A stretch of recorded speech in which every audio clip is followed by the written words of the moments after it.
And here we really have a playground. We have the opportunity to do great science, and really what you have to do is have an idea, a thought, an observation, or even a delusion. As I have many delusions throughout my day, I think of several topics every day that would make fantastic papers. I think of them in the shower, the drive to work, during work, after work, when I'm sleeping at night. And then you need to craft it into a scientific hypothesis. And a scientific hypothesis for you all can be really anything. It can just be a description. Wow, this is an unusual characteristic. Let me simply describe this. There's no hypothesis there per se. It's just that this is interesting. I'm going to describe it. It could be, wow, you know, some people are like this and other people are not like that. That would be a comparative study. It could be cross-sectional. I'm just going to take a look right now. Let's get a download from the database of where we are today. Here it can be longitudinal. It could be, what's the course for such a person? Or it could be interventional, like many of our studies. So it just come up with an idea, and myself, Shani, Allison, Isabel, the faculty members here can help you kind of craft that. So as the example here, I use our study on autistic behaviors.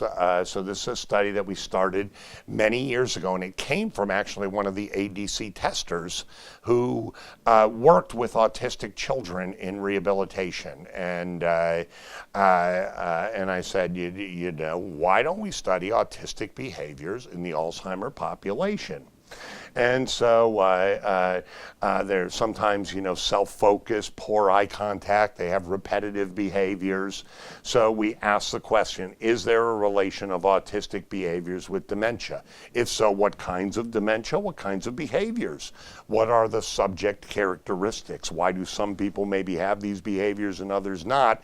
And what is cooking in the brain of these individuals? And so we did go to the literature and we looked up autism and dementia and actually found two papers. They were both written about frontotemporal dementia and a relationship to autism. We knew that it was a good topic to study because nobody had really talked about this. So we stop and we think, how do we study this? Well, we knew we already had data on subject demographics, who they are, male, female, their age, their education. We knew we had their clinical characterization, the characterization of their dementia, but we were missing data on autism. And this is the beauty of the longitudinal data set that's been collected over the years.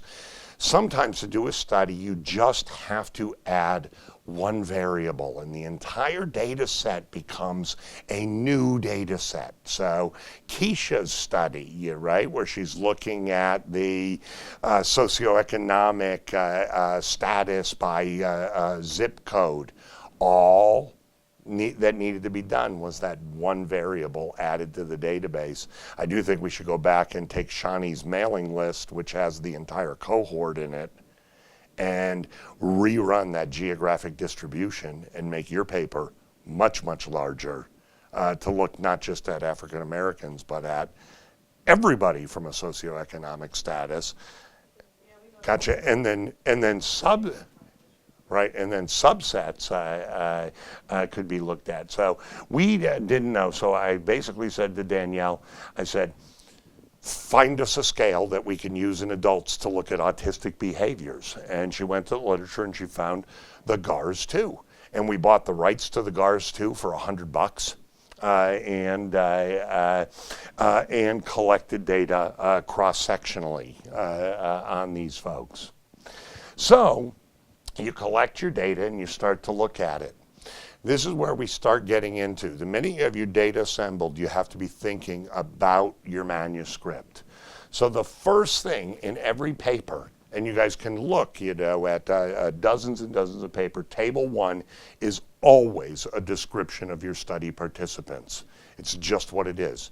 If you submit a paper and do not have a table 1 that describes your study participants, it is going to be rejected on the basis that you did not describe your study participants, or you're going to get reamed by your reviewers.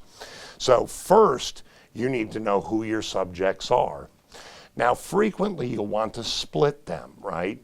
So here we split them by all respondents, autism unlikely or autism possibly very likely. You can do it any way that you want. Sometimes we split them as normals versus MCIs versus dementias. But typically you want to describe the group, right? So we describe the group, what's their age or education, whatever variables you want to put in there. This is critical. Now here we included in our table 1 actually our scientific variable that could have and eventually was in the final manuscript moved to a table 2 because it's really the outcome measure of the study, not and everything from age down is the description of subjects. So this is the first thing that we do. So next, we looked at that data, right? And so you want to generate your figures, right? So always remember, we start with the data first. So we looked at autism, unlikely versus likely. We found that cutoff range from the literature, from the GARS-2, saying if your score is below this, then you don't have autism. If it's above that, then you do have autism. And just applied that to our group.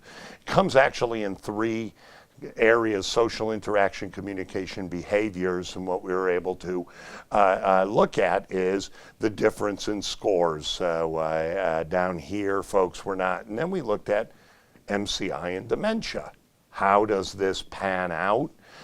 Many more dementia cases over MCI cases, but quite interesting, MCI can have autistic symptoms as well. And then we looked at variables. Here's age. So you're more likely to have autistic symptoms if you're younger when you come down with dementia.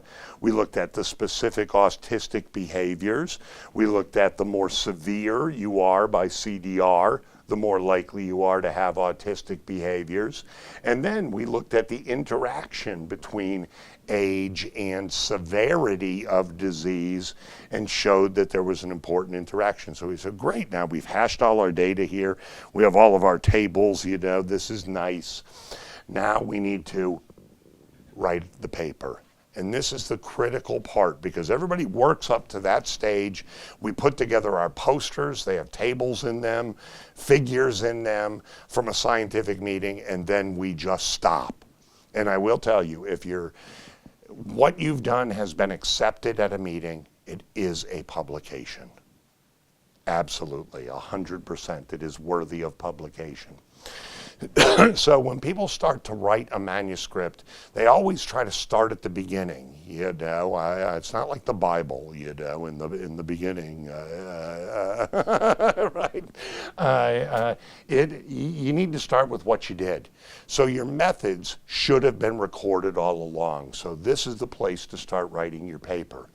And it's always going to be formulaic. So this is the important part. If you follow the formula, the paper will write itself in just a few hours. Paragraph 1 is a description of the subjects. That's it. And it can be as simple as, subjects enrolled in the ADC the UK ADC longitudinal cohort in 2019 were analyzed, for, that were between the ages of what, and what were their diagnosis. Paragraph 2 is study design, right? So your next paragraph is simply, we decided to compare those with and without MCI on some variable or whatever we wanted to do. In method section and in scientific writing, you have to throw out everything that your high school English teachers ever taught you about writing. An entire paragraph can be a single sentence. Think of it as creative writing. Anyway, shorter is sweeter. Then your paragraphs 3 and 4 are going to be whatever. So what we had to do was we had to talk about in our autism paper, we studied all subjects with a diagnosis of either mild cognitive impairment or dementia of all types, right? There was no age restriction, We did a between group comparison of those with high likelihood of autism versus low. And then any other paragraphs you add need to refine. So you might have a paragraph if diagnosis was important, we're only focused on MCI patients. You might want to have a paragraph that said, we used the Second International Working Group definition of mild cognitive impairment to classify our patients. And then you put a little reference there. And that could be your whole paragraph. And for us, we needed a special section that said, we use the GARS-2. The GARS-2 has been validated, and this was applied in person or by mail out. And then always you close. This could be paragraph 6, 7, 8. It could be paragraph 3 if you didn't have anything else to explain here, is statistical analysis. And that can be as simple as we use standard, descriptive, and comparative statistics to analyze the data. If it's more complex and you work with the biostatisticians, you ask them to write this paragraph for you. And then you guys should remember, this can all be plagiarized from the manuscripts of co-authors. It's not really plagiarization. There are only so many different ways to say we analyze subjects from the UK longitudinal cohort, right? You don't need to invent a new way to say it so it doesn't sound like plagiarization. Basically, if I'm an author on your paper, any of my previous papers, if there's a method section that describes it, cut and paste right out of that paper. This is the method. Spend no time on that. It's silly. You can't plagiarize your own work, and your co-authors are the embodiment of authorship. So you're done writing your method section. Hopefully you guys have taken accurate enough notes to know what your population is, what your measures are, and what you've done. Next, you don't go back to the beginning of the paper. You move on to the results section. You already have your tables. You've analyzed your data. It is going to be formulaic. Paragraph 1. We enrolled 484 subjects, right? Sometimes it's a single sentence. So paragraph 1 may simply say, a description of the study subjects is presented in table 1, period, new paragraph, right? That's it. All you have to write. Because all the data is in table 1. Paragraph 2 for the results should be the main study finding. This is who I studied. This is our main study finding. So for our autism paper, autism symptoms and signs are common in dementia and span all aspects of the autistic spectrum, right? It's paragraph 2. You don't want to say why that is, what you think about that. You just want to state it, right? And then here, following this, it might say, see figure 4 for distribution of autistic spectrum behaviors. And that can be your full paragraph. Then you move on for sequential paragraphs, secondary findings of interest. So the more demented you are, the more likely you are to have autism. The younger you are, the more likely you are to have autism. These are your paragraphs. And remember, this order is going to become incredibly important as you craft your manuscript. Because now, and only now, should you write the introduction. Your methods are down, your results are put together. That's the core of the manuscript. Now you go back to the introduction. The introduction should be 3 paragraphs, 4 sentences each. That's 12 sentences. So when I see people who say, I'm stuck on writing this introduction, I always say, by golly, it's 12 friggin' sentences. You should be able to just speak that in 5 to 10 minutes. So the paragraphs are always the same. And you guys look, a well-written manuscript, it's always 3 paragraphs. If it's more than that, you're being probably more verbose in the introduction than you should, and there's probably things that should be moved to discussion. So, number 1, state the problem. What are you working on? And why is it important? So BPSD, behavioral psychiatric symptoms of dementia, are a major issue in dementia, right? This is a big, that's a statement. This is a big problem. Many of these behaviors share similarities with those described in autistic spectrum disorders, right? So it's a statement of your problem. Paragraph 2, you want to go back to the literature, and you especially want to focus on what is missing in the field, right? What's the black box that you're trying to fill, right? So few studies exist that have focused on autistic behaviors, and those that have focused on it have focused on FTD. There are no existing papers examining autistic spectrum across a range of dementia causes, right? That's your statement. Because now you're saying, you know, this is really important. Nobody's described this. And that's hammering home. That's why my study is important. Your third paragraph, right, is basically a description of what you're doing, right? A more comprehensive look at autistic behaviors in the dementia population is needed. To address these issues, we administered the GARS-2 to subjects with MCI or AD in the UK ADC.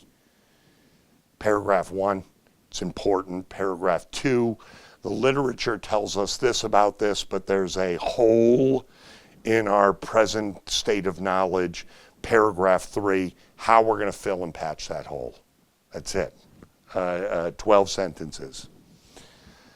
Now, we're close. We have an introduction, a methods, and a results. You still need a discussion. This also is going to be very formulaic. The first thing you're going to say is the main finding of this study, right? The major, whatever was the biggest thing you got out of your whole study should be put right up front. That's paragraph 1.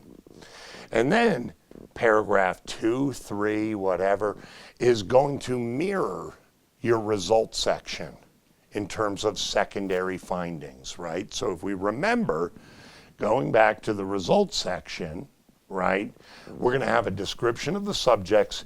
So start with paragraph 2. Paragraph 2 in results is paragraph 1 of the discussion. Main study findings. These are your secondary findings of interest.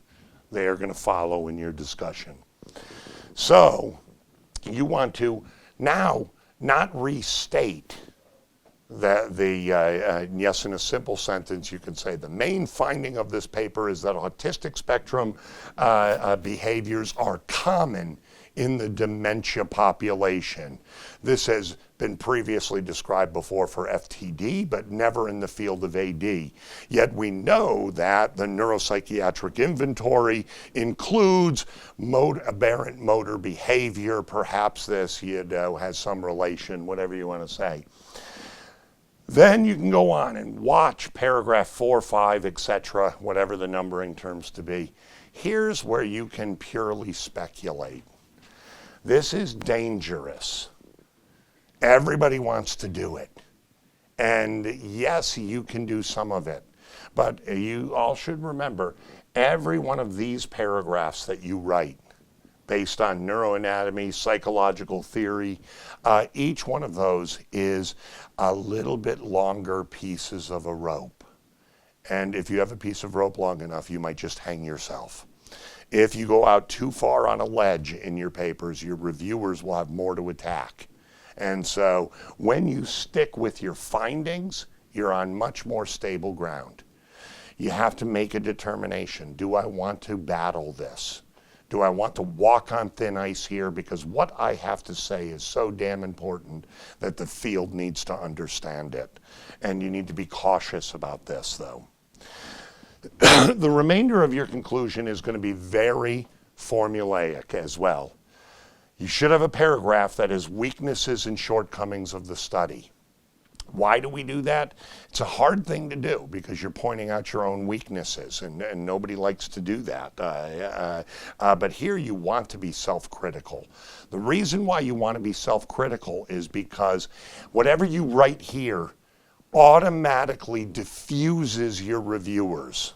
So if you know your reviewers are going to pick on you because you have a Caucasian, highly educated UK ADC cohort, you put it right here up front. One of the weaknesses of this study is the use of a largely Caucasian, highly educated elderly cohort, which may limit the generalizability of these findings to other populations or the like. Now, your reviewer can't come back and say, this study was done on a biased population, because you have already admitted it's done in a biased population, right? That GARS-2 has never been used in such an elderly population before, therefore its validity is uncertain, right? And then none of our reviewers could say a damn thing about using GARS-2s. We diffuse them. Paragraph 7 is the strengths of your study. And the strengths of your study should exactly be a 180-degree term of exactly what you described in paragraph 6 as your weaknesses, right? So you present your weaknesses, you diffuse your reviewers, and then you restate your weaknesses. So how would we restate our weaknesses here?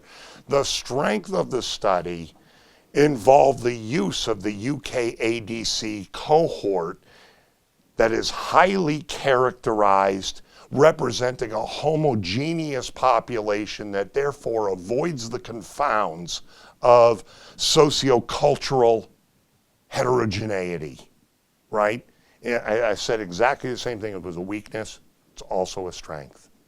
The GARS-2 has been well validated in the literature and accepted as a common tool for diagnosing autism, not only in children, but in younger adults. Well, I said before, that it was no good and that it was a weakness, but now I'm telling you why it's a strength. Exactly the same items. And then paragraph 8, your final paragraph, is restate paragraph number 1 and expand on the big picture. We end almost every manuscript saying further work in the field is needed. Why do we do that? So that we can get more funding, so that we can write another paper in the future. And it's true that science never changes. So for a simple description, you're going to think the paper really needs to be tied in and it needs to be organized. So there are some areas that we've already discussed, but that I'll point out, right? So results, description of subjects, paragraph 2, the main study finding, paragraphs 3, 4, secondary findings of interest. How's your discussion set up? Well, you're not going to start with, these subjects were fascinating, right? Because in your discussion, you want to showcase and highlight the main findings. So now your main finding just moves up to paragraph 1, right, of your discussion. And description of subjects can follow. And you may not even discuss the subjects in the discussion if there's nothing to discuss. If there was something very interesting about the subjects, then go ahead and discuss it. And then your secondary findings. So if your secondary findings were age is an important factor, and that's paragraph 3. And paragraph 4 in the results is severity of dementia. In your discussion, paragraph 3 should be about age, and paragraph 4 should be about severity of discussion. They should parallel each other.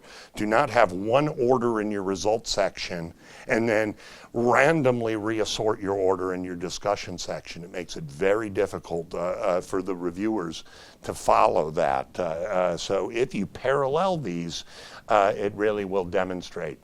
So as I always say, the cake is baked, cooled, ready for frosting. But you need a few more things. You need an abstract. It may be sectioned, like your paper, or unsectioned. Shouldn't really make a difference. If you've already presented your data, the abstract should follow the same sort of thing. So an abstract is just like your paper, except for it's about 8 sentences, typically less than 300 words. So, but you're going to contain all of the same things, right? So an abstract for this might be, autistic behaviors have not been fully explored in dementia, despite the fact that behavioral problems are the major cause of morbidity and mortality in dementia.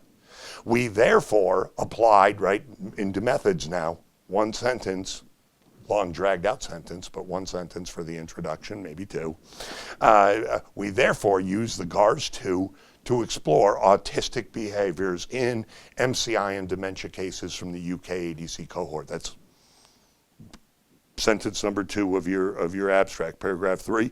We found that autistic behaviors were common in the MCI and aging population, and that they were highly related to both younger age as well as more severe stage of dementia. That's your results. This finding suggests that there may be commonalities between childhood autism and dementia that need to be further explored for helping us to identify the neuroanatomic pathways or develop new drugs for disease. So you put your abstract together, you need a title page. And I always say, you have to think about the journal that you're going to write into and look it up. It'll tell you how to lay out your title page. There's a section called Instructions for Author, and it will say, put your title here. Put the names of your authors. Include keywords. Pick 4 of them. It will guide you through it. You need an acknowledgement section as well, and you want to make sure you cite grants, others that contributed to the work, but are not authors, right? And always acknowledge the patients and caregivers. Otherwise, you look like a jerk. So you should always, your final section was, we thank the many patients and families that participated in this research that couldn't have been done without, their whatever. And then you need references at the end. And I always save my references to the end. Please use EndNote. Do you guys all know what EndNote is? It's free through UK. You install it on your computer. If you want to put it on your work computer, you just have to call the, whatever help desk, and they'll install it for you because they need the administrator passcode. In EndNote, you can search directly for your references, and it'll build a little library for you. And then you just cut and paste. The reason for that is it is a pain in the bottom to write in your references. And if your paper is rejected and you have to put it in another journal, you will spend days reformatting your references. In EndNote, you just hit a button saying, change my style to this, boom, and you can resubmit your manuscript. So please do that. The reason, the reason for this is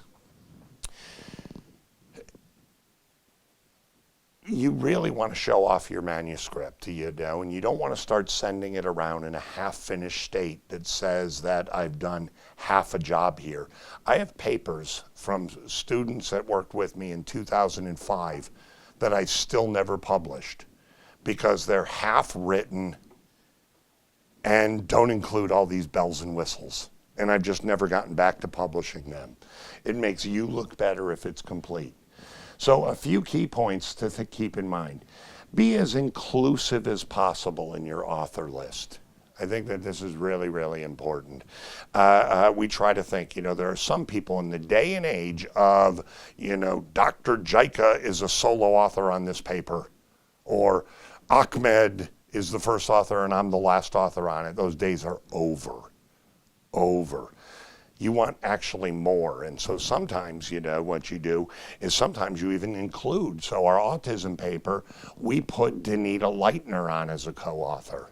She is a child neurologist who has some expertise in autism. Why did we put her on the paper? She didn't do a damn thing for the study.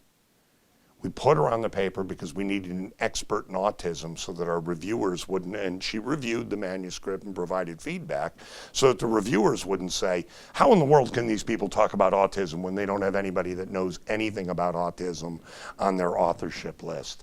Also remember, you put other people on your paper, you may want their credentials like we did for Danita.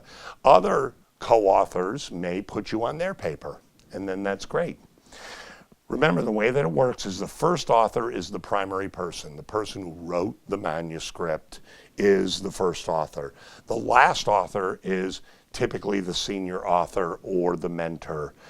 This is very, very important because people are going to look at that. People are going to say, oh, this is this person's work from this person's research enterprise. Sometimes you get into fights. Sometimes it's clear that the second author really did almost as much as the first author, and you want to put the person there. If you have a whole slew of authors that equally didn't contribute much to the work or equally contributed a lot to the work, then just alphabetize them so that you don't have to defend why you picked the particular order. Just alphabetize all of you. Polish the manuscript. Again, you want to look good. Don't send a half-finished manuscript. It's just not a worthwhile thing. Now, the other thing that I'll say as I've been working is don't try to sound fancy. Just tell a story. That's why I like to dictate papers now.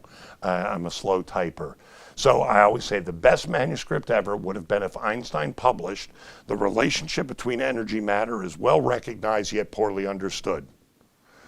Methods, mathematical derivations were used to explore this issue. Results, E = mc squared. Conclusion, the relationship between energy and matter is now clearly described, leading to innumerable applications. Further work exploring such applications should be pursued." That would be a manuscript, right? Because it's concise, to the point, and hits all of those issues. So don't write "Autistic behaviors in dementia are highly incongruent and lead to multifactorial disruption of the composite interpersonal interactions between said patient and said provider of daily nutrition and emotional stabilization, leading to complex interplay of factors that diminish." Do not write that way. Instead say, "Autistic behaviors in dementia are problematic for the patient and the caregiver." Straightforward. It's a story. Write it as if you're telling a story, because that's what you're really doing at the end of the day. So when you do this in a simplified version, I now have, because this paper is in press currently, I now have the response from the reviewers. So this is what you want to get back. Pleased to inform you that your paper has been found acceptable for publication pending minor revision, right? That's the editor. I trust you'll be easily able to answer the criticisms of the reviewer. So reviewer 1, regarding the discussion of GARS 2. High involvement of all subscales may be indicative of widespread overlapping neuroanatomic involvement in both conditions. She was out on a ledge there, wasn't she? Her work did not have anything in it about neuroanatomy. It was a description of behavior. So interesting that he picked up the only component he could pick on in the entire paper was the ledge, the thin ice that she walked on. So he said, this may also reflect dependence of behavior, communication, social interaction on widespread overlapping cognitive networks. Thus, these syndromes may be unmasked by a variety of injuries and dementing conditions. It's great. He didn't really ask us to do anything, he just wanted to throw in his 2 cents. But I think it's a good description of she could have run into trouble there. If this guy had asked for, how does your work, substantiate neuroanatomic involvement, so on and so forth, which is great because we didn't have to say anything. Yes, we agree with reviewer 1, it's great insight. And we've added a sentence that says that. Reviewer 2, a study of autism.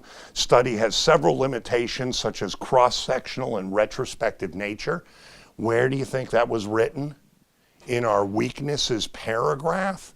We completely shut down the reviewer, the ascertainment of ACD through caregiver support. The authors acknowledge these limitations.